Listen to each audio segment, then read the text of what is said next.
So here's how to shorten a Google Drive link.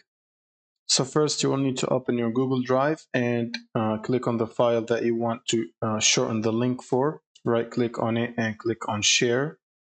And then make sure anyone with the link can access the file. Now click on copy link and then done.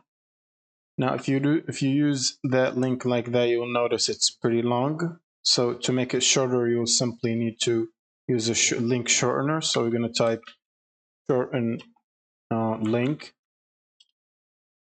shorten URL link in the search bar, and then click on the first website.